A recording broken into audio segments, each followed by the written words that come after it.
Hey, once again, it's Shannon from Tuckaseegee Fly Shop here, and I wanted to bring to you one of my favorite flies that I fished for many years here in the mountains of North Carolina, especially in the Great Smoky Mountains National Park, and that would be the yellow palmer.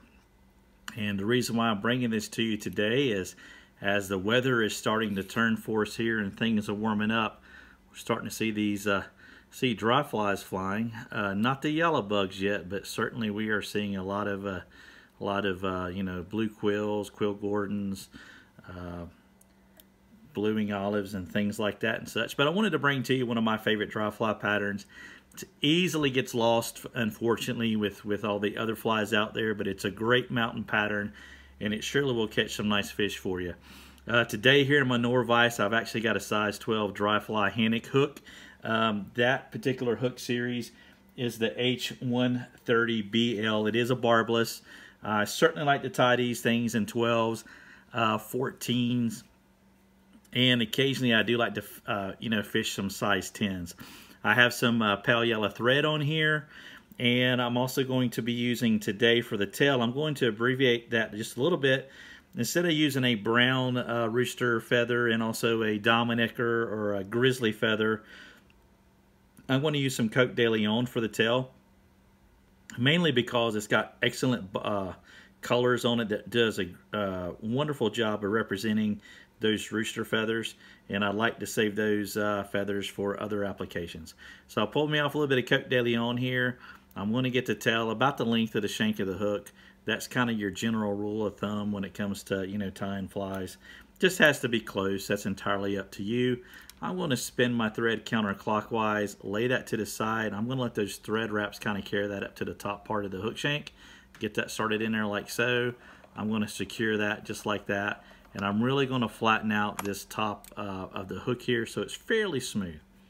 The next thing you want to do is I'm going to grab my grizzly feather and my brown variant feather there.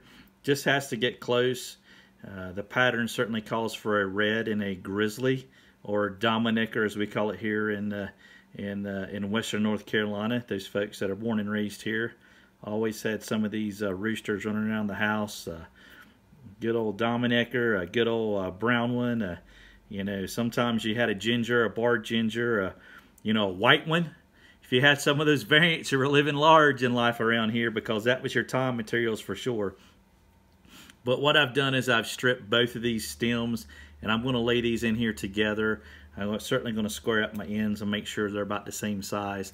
Spin my thread once again counterclockwise and get that started there. So when I start wrapping these guys, we'll be in the proper orientation. And the typical way I like to do this is having that shiny side facing away from me. So for you folks, that'd be facing kind of toward the camera when we go to tie this in. And the next step in this particular fly is we're going to add a little bit of dubbing to the fly itself. This one here, since it's a yellow palmer, as you can guess, is going to be a yellow. The color that we've used for many years, and way before I was born, and I'll soon be 49 this year, was basically a hares type dubbing in a very pale yellow color, or yarn that the ladies would do quilting work, crocheting, knitting type work, and more of that baby yellow color. But we're going to go very traditional with this fly here. And just a thin layer of dubbing on the thread itself. It doesn't take a whole lot, folks. You can easily overdub a fly, no doubt about that. So we're going to lay that up here on my thread, and let's take this here. Let me get this orientation, and with a rotary vise such as a Norvise, I tend to rotate my barb or the point of my hook like this. I can look at what I've got, and I'll start to rotate that like so. I have just a little straggler of the hair right there, a little guard hair. It's not going to hurt it either way, not at all. Let's come in here just a little bit more, get that laid right in there. This is a very productive fly. Cataloosa Valley, Straight Fork area, Lufty, certainly Bradley Fork. Those streams like that, don't you people get mad at me for telling him about these streams. If these folks do a lot of research on the internet now, there's not really any hidden streams anymore for sure.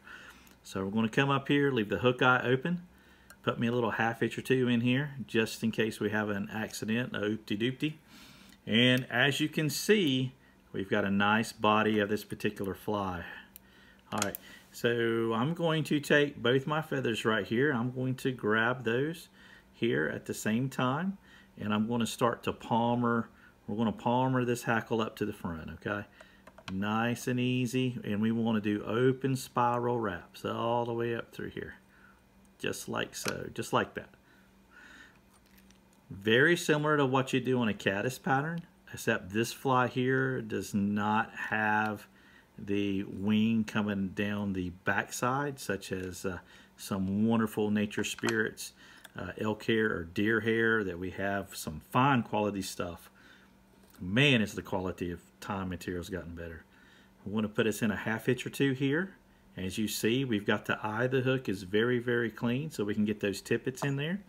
And a lot of folks come into the shop and, you know, what size tippet do you use? And, you know, I've got to use the smallest a tippet. You have to remember the rule of 3.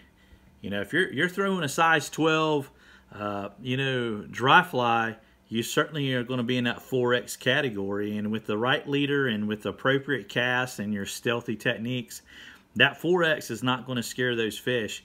The scaring of the spooking in the fish really comes more from the angler, not necessarily the tippet or the leader itself.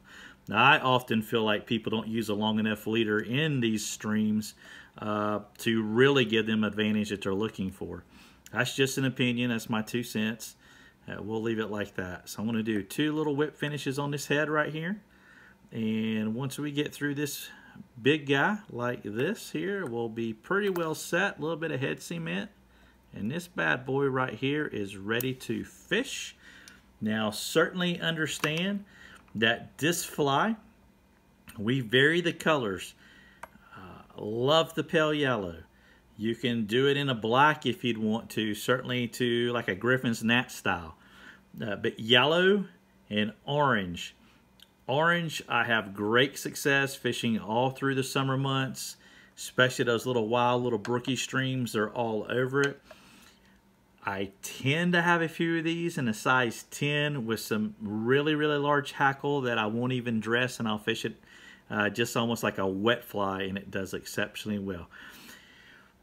Folks, don't forget to you know, to give us a call at the shop if you have any questions, want to know anything, what's going on in the local area. We certainly appreciate you folks for tuning in with us once again. This here is the yellow palmer, a very, very traditional pattern here in the mountains of North Carolina, the Great Smoky Mountains area. Give this fly a try. I think that you'll find that it's easy to tie and you'll have some great success with it. We certainly appreciate your time once again. We look forward to seeing you on the water soon. Take care.